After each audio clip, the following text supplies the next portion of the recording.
Hello and welcome to English for Philosophy students, Jordan Peterson's 12 Rules for Life. This is the 64th lesson in that book and the 17th lesson on rule number 7, that we should pursue what is meaningful, not what is expedient. Today is March 3rd, and yesterday, Jordan Peterson's new book came out in English, and I think it may be even better than this one. So I encourage you to check it out. Maybe we'll do some kind of a class on that one in the future. It looks really good. But let us get back to rule number 7. I think we will finish, I'm hoping we will finish this in 2 more lessons. Please God. Okay, last time, Jordan Peterson made a point. He said Nietzsche criticized Christianity with cynicism and rejection without any redemption. But Dostoevsky criticized Christianity for the same reasons, but with gratitude to the Christian tradition which gave rise to the rationalism that ultimately rejected God. And Jordan Peterson said that Dostoevsky's criticism was the most compelling, the most noble, and the most correct. Continuing with this train of thought, we read, "It's not as if Nietzsche was unwilling to give the faith, and more particularly Catholicism, its due. Nietzsche believed that the long tradition of unfreedom characterizing dogmatic Christianity, its insistence that everything be explained within the confines of a single, coherent metaphysical theory, was a necessary precondition for the emergence of the disciplined but free modern mind, as he stated in Beyond Good and Evil. The long bondage of the spirit, the persistent spiritual will to interpret everything that happened according to a Christian scheme, and in every occurrence, to rediscover and justify the Christian God in every accident, all this violence, arbitrariness, severity, dreadfulness, and unreasonableness has proved itself the disciplinary means whereby the European spirit has attained its strength, its remorseless curiosity and subtle mobility. Granted also that much irrecoverable strength and spirit had to be stifled, suffocated, and spoiled in the process.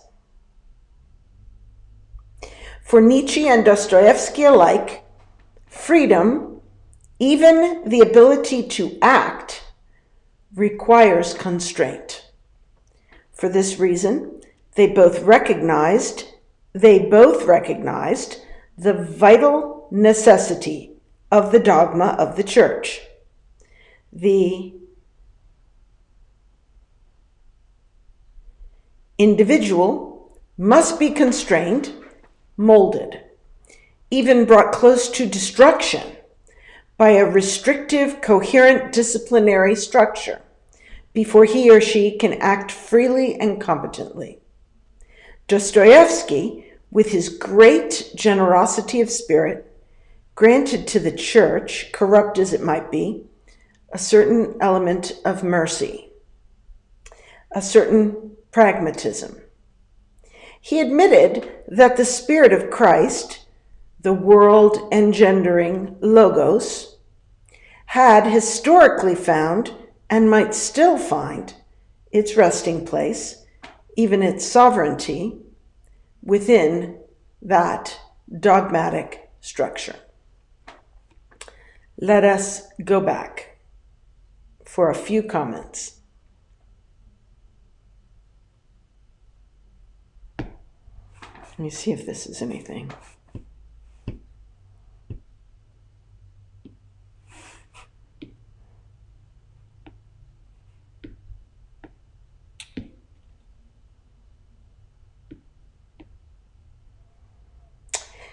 It's not as if Nietzsche was unwilling to give the faith.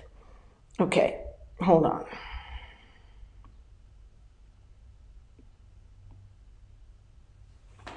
It's not as if. This construction can be a little tricky to a second language person. It is used in a situation to indicate that although a condition is true, it is not universal. So Nietzsche was negative toward the faith.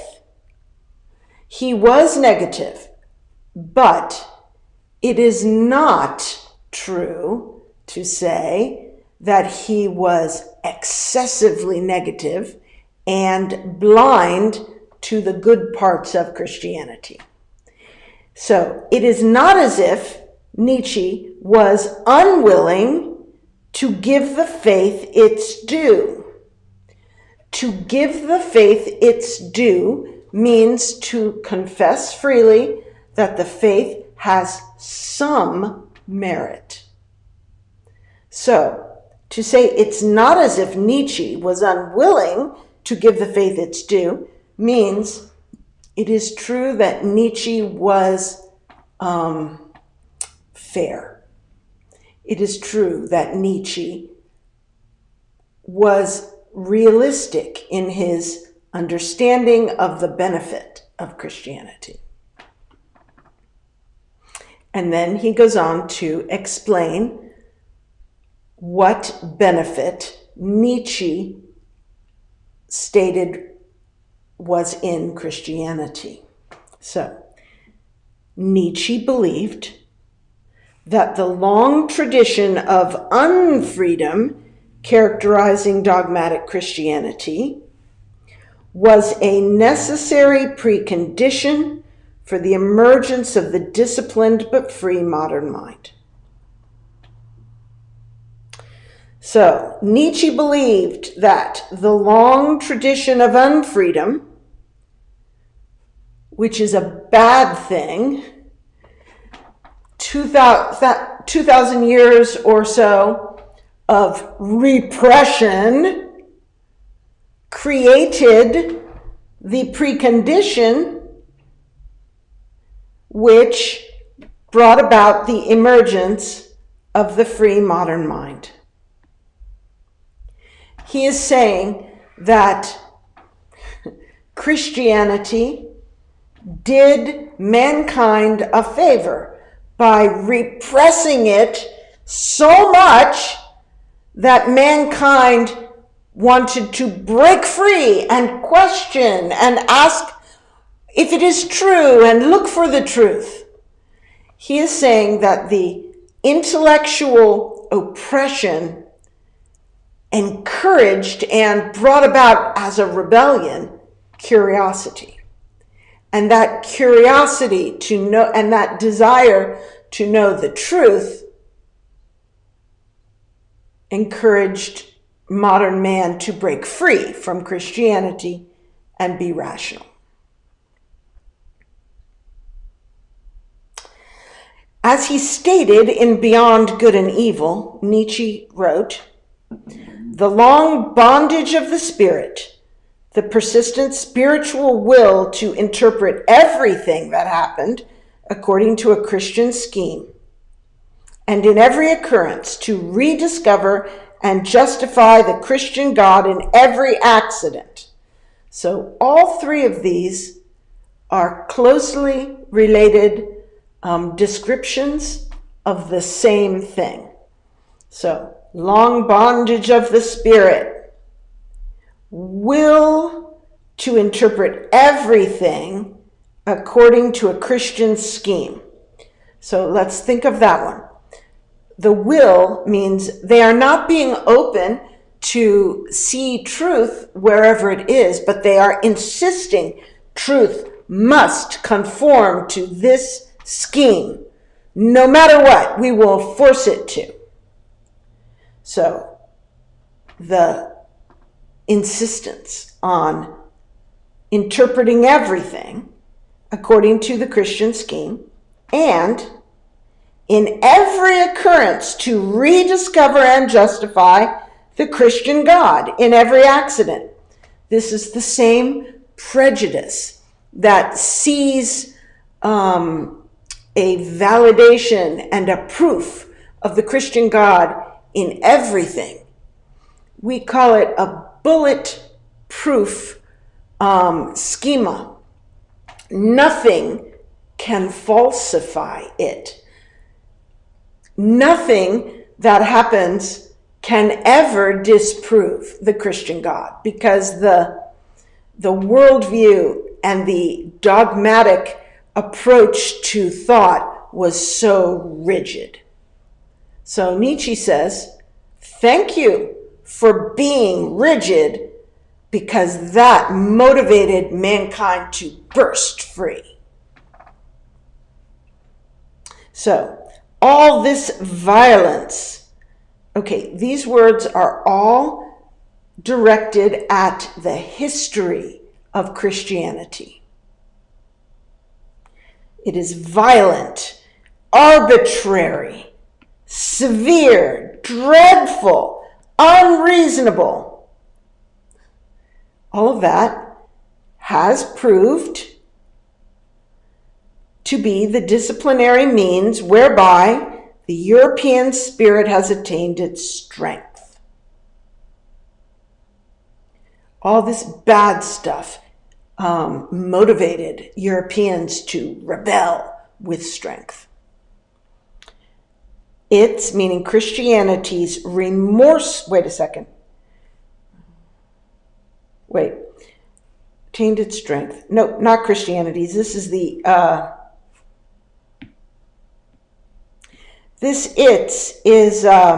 European spirit again. European spirits. The remorseless curiosity of the Europeans and the subtle mobility, mental mobility of ability to see many things. All of those came about as a result of the discipline of the repression of the church. Finally, when he says granted, this is a phrase which is used to concede the opposite point. Granted, much irrecoverable strength and spirit had to be stifled. So all of this red stuff was good. Repression gave birth to curiosity and freedom of thought. That is good. But granted, we must say that this bad thing happened. Much irrecoverable strength and spirit had to be stifled, suffocated, and spoiled in the process. So he says, the good of Christianity is that by being so repressive, it motivated European mind to expand. But it is true that in this process you damaged and lost a valuable part of the creativity and power of the European intellect.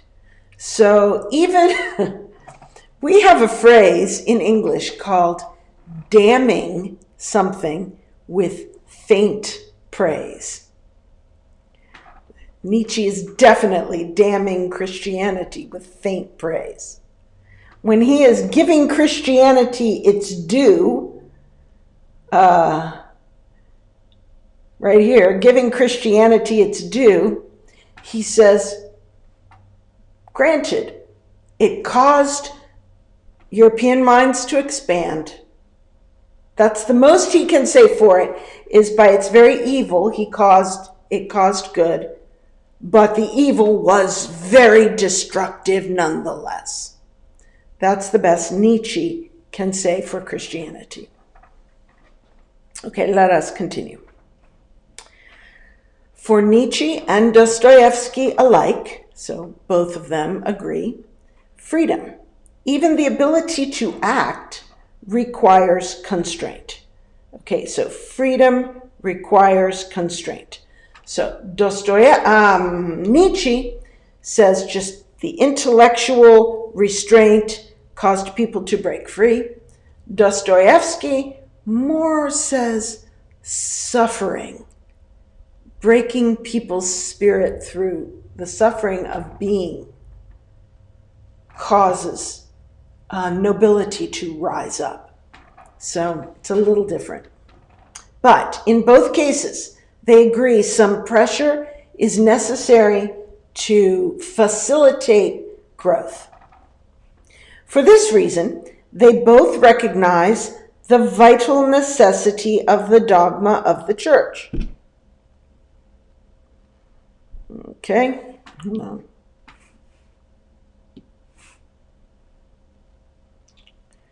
Darn, good. Wait.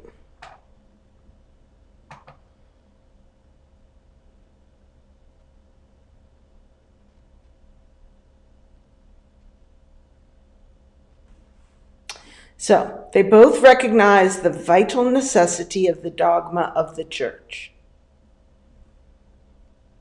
The individual must be constrained, molded. Hold on, I'm having trouble with my...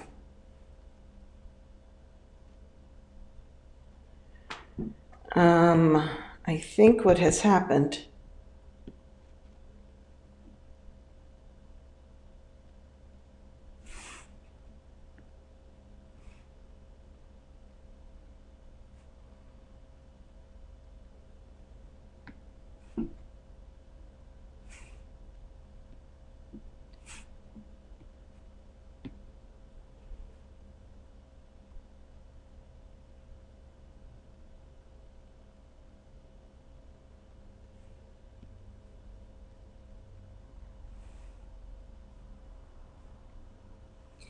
The individual must be constrained, molded. By the way, this spelling of molded is not American.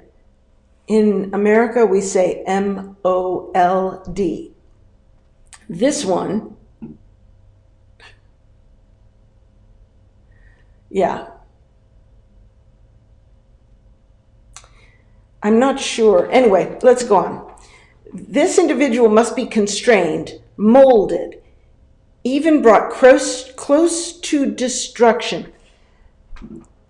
There's a word, mold, M-O-U-L-D. It is unusual, not common at all.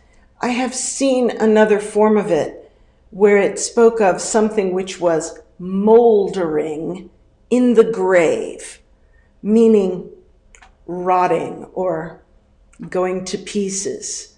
So it's possible that molded may mean disintegrated, like what happens to a body after death. Maybe that's what he means. I thought he meant mold like clay, but I think maybe he means disintegrate. Okay. The individual must be constrained, molded, even brought close to destruction by a restrictive, coherent, disciplinary structure before he or she can act freely and competently. Dostoevsky, with his great generosity of spirit, granted to the church. So here we have granted to the church means in his writing, he said that the church possessed, or he reflected the idea that the church possessed a certain element of mercy. Okay, so he granted to the church, corrupt as it might be. So what it means is Dostoevsky allowed that even though the church was very corrupt, still it had mercy and pragmatism, which is a good thing. Pragmatism means it will do what is necessary to get a good result. He, Dostoevsky, admitted that the Spirit of Christ, the world-engendering Logos, okay, so world-engendering Logos is describing what Dostoevsky saw about Christ. Okay, so Dostoevsky admitted that the Spirit of Christ had historically found its resting place within that dogmatic structure. So let's chase the skeleton of this sentence. Dostoevsky granted to the church an element of mercy. He admitted that the Spirit of Christ had historically found its resting place within that dogmatic structure. So Dostoevsky saw good in the spirit of the church.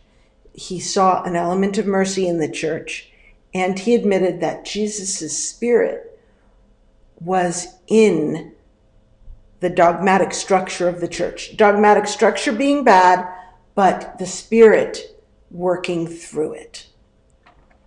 Moving on. If a father disciplines his son properly, he obviously interferes with his freedom, the son's freedom, particularly in the here and now. He puts limits on the voluntary expression of his son's being, forcing him to take his place as a socialized member of the world. Such a father requires that all childish potential be funneled down a single pathway. In placing such limitations on his son, he might be considered a destructive force, acting as he does to replace the miraculous plurality of childhood with a single, narrow actuality. But if the father does not take such action, he merely lets his son remain Peter Pan, the eternal boy, king of the lost boys, ruler of the non-existent Neverland. That is not a morally acceptable alternative. So, in the previous paragraph, Nietzsche said that Christianity was narrow and inflexible and forced all thought into one narrow channel, making it impossible for people to find the truth. And that caused people to rebel and look about and find truth. Here, Jordan Peterson is saying that the role of a father or a parent is to do just that, to, let's see.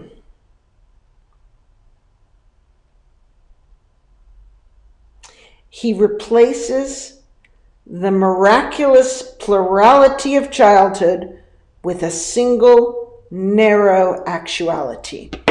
Children can go any direction. You can mold them into anything.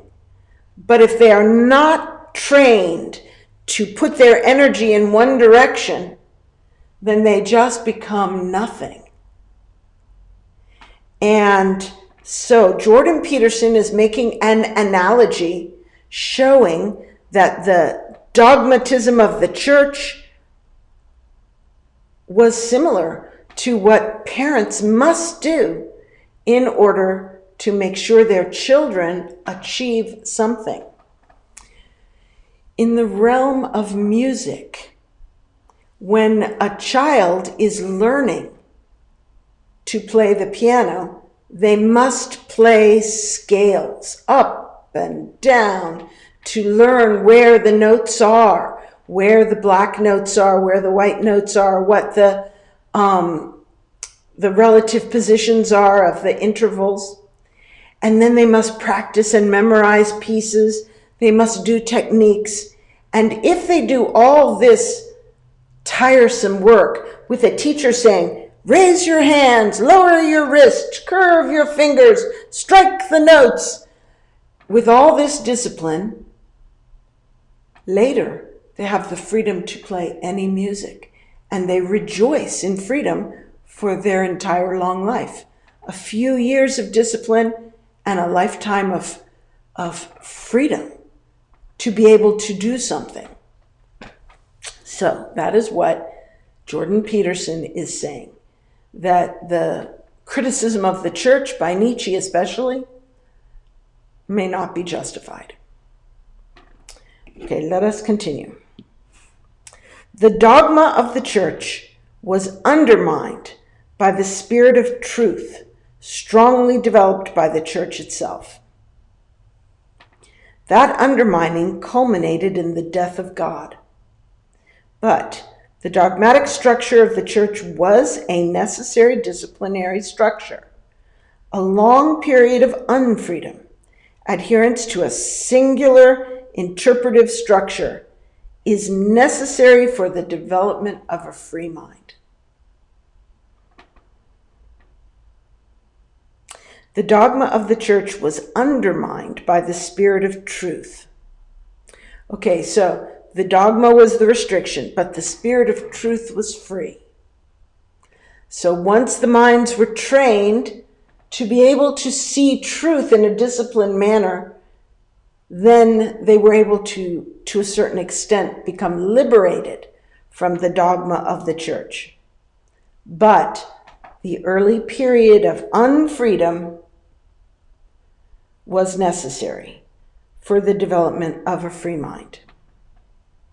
So this is the same assertion that we had in the previous paragraph.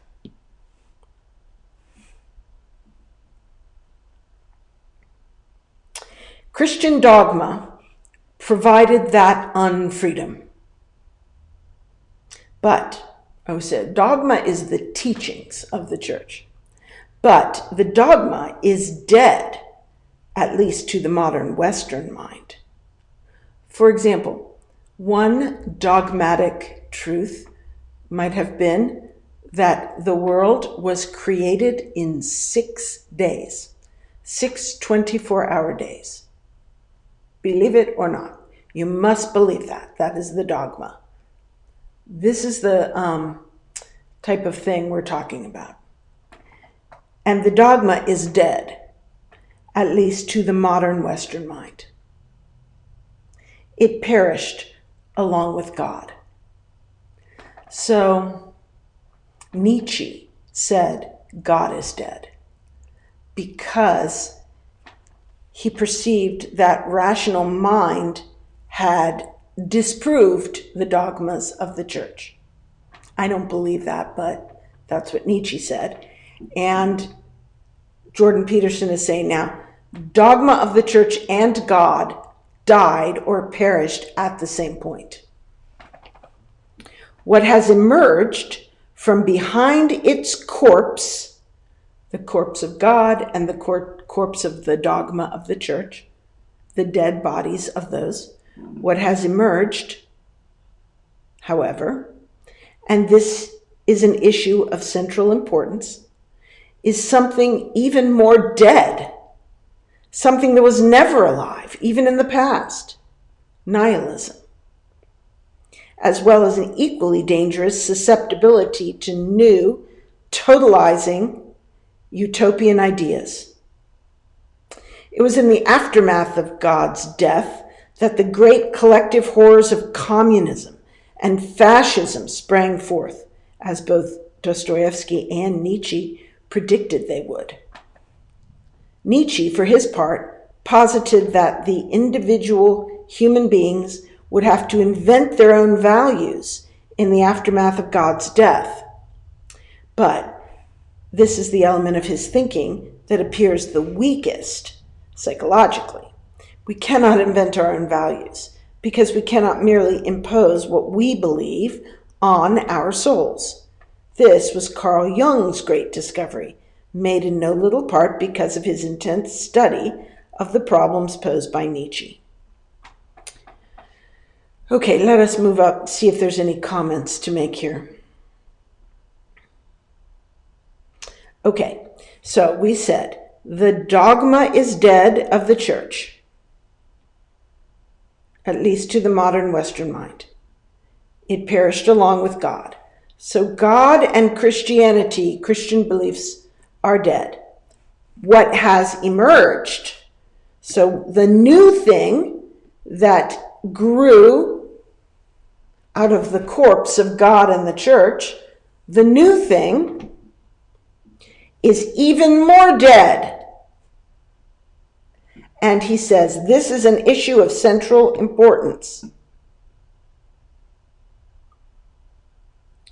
The issue of central importance is that if you say God is dead, and if God is dead, if you think that is good, look at what happened later. It was worse.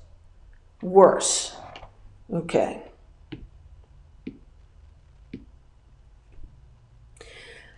The new thing is more dead. It was never alive. What they used to replace God. Nihilism. So we say, we will give up Christianity because it is false, and we will embrace nihilism, which is worse. So nihilism, as well as an equally dangerous susceptibility to new totalizing utopian ideas. So also, when you had Christianity, you were safe from certain kinds of bad ideas because they were just forbidden. But once that's gone, we are now vulnerable to some really bad ideas, totalitarian ideas, such as fascism and communism. If you don't have God and Christianity, you need something to find meaning, and you end up choosing something else, which is worse, much worse. It was in the aftermath of God's death. Aftermath means the time immediately after, that the great collective horrors of communism and fascism sprang forth. Collective means for everybody. It was horrible, as both Dostoevsky and Nietzsche predicted they would. So both Dostoevsky and Nietzsche, seeing that God and the protection of Christianity was gone, predicted that into the void would step the man of iron, Stalin, or Hitler, to fill the void left by God. Nietzsche, for his part, posited, that means suggested, that individual human beings would have to invent their own values in the aftermath of God's death. Too bad, because Christian values are terrific. Where will you get better values than that? But this is the element of his thinking that appears weakest psychologically. We cannot invent our own values because we cannot impose what we believe on our souls. Just can't work, according to Jordan Peterson. This was Carl Jung's great discovery. So, according to Carl Jung, made in no little part means largely because he studied Nietzsche. in no little part means largely, made largely from the study of Nietzsche. Moving on.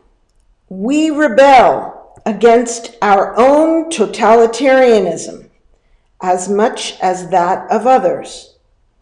I cannot merely order myself to action, and neither can you.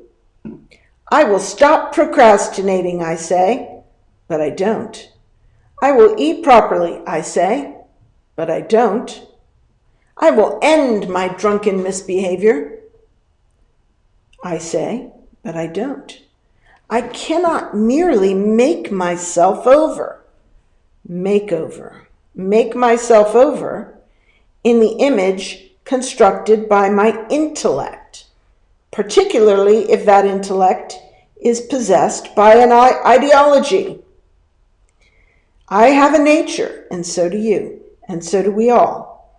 We must discover that nature and contend with it before making peace with ourselves. What is it that we most truly are? What is it that we could most truly become, knowing who we most truly are? We must get to the very bottom of things before such questions can truly be answered.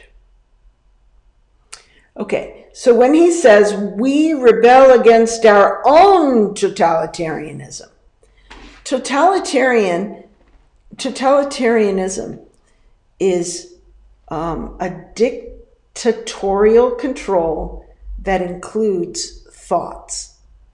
So you must not only obey in action, you must agree. You must obey in your heart and soul. We cannot, by the action of our will, rule ourselves in this way. We cannot overcome our addictions or improve ourselves or make ourselves stop sinning. We can't do this by ourselves. We cannot just merely make ourselves over. To make over is to change the appearance in a total way, a complete makeover. We can't do that in the image constructed by our own intellect, particularly if the intellect is possessed by an ideology. So if the intellect, say communism is our God, then our intellect is possessed by an ideology and we are not able to turn ourselves into good communists. I have a nature. So this is the sum total of who I am. This is my nature. So do you, so do we all. We all have an identity that resists change. We must discover that nature and contend with it. So we find out who we are and then we fight to change our drunken misbehavior or overcome our addiction or stop sinning or something. We contend with our nature before making peace with ourselves. This is very different than just commanding ourselves to be something else. What is it that we most truly are? What is it that we could most truly become, knowing who we are? We must get to the bottom of things before we can answer these questions.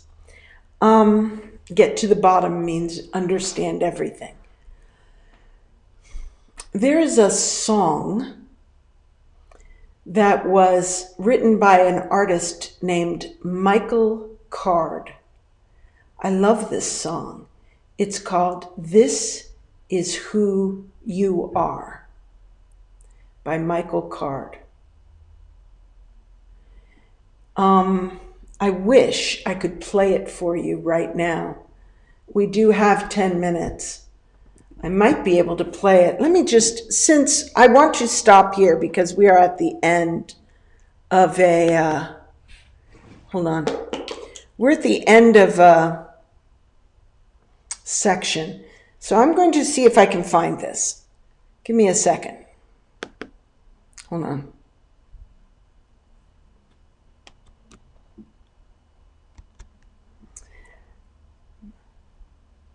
I'm going to see if I can find it.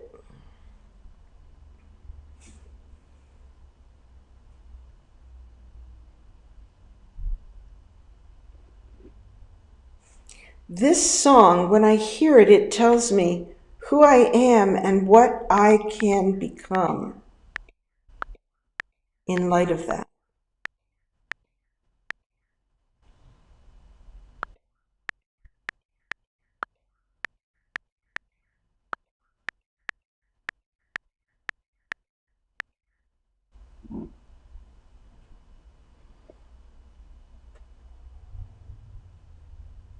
Let's try this one.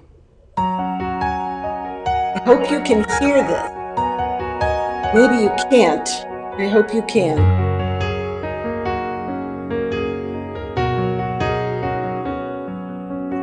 Misunderstood and undefined, a stranger to myself. Hold on, let me get the one with lyrics.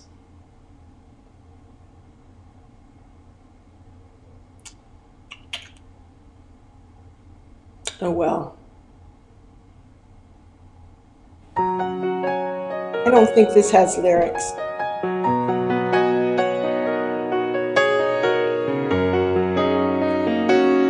And maybe you can't hear it. Misunderstood and undefined, a stranger to myself. Incarnate contradiction, I am poverty and wealth. I can't believe and disbelieve, I can bless and I can damn. I'm dying in the darkness of not knowing who I am.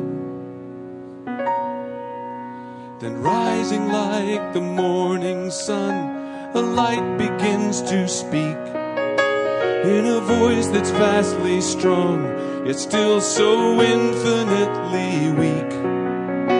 It's roaring like a lion, and it whispers like a lamb. It's thundering that who you are is wrapped in who I am.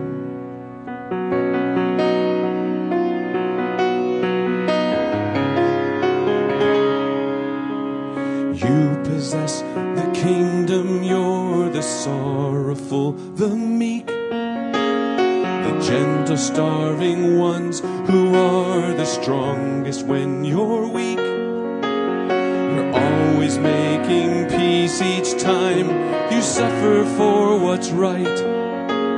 You freely offer mercy from a heart I filled with light.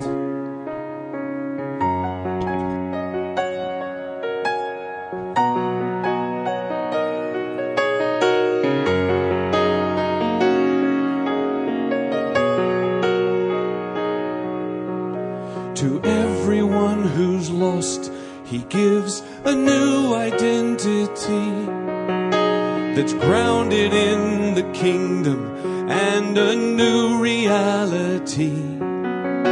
It's found in loving kindness and a mercy that is free. You can become the child that you were always meant to be.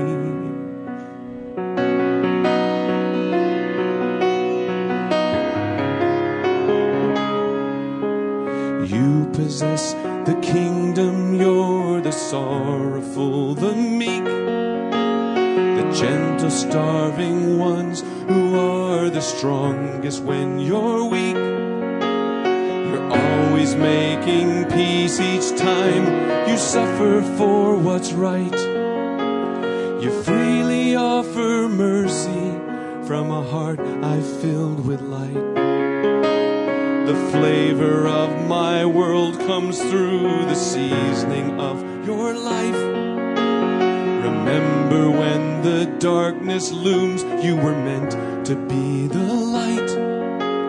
A light that can't be hidden, all will see it from afar. This is who you are.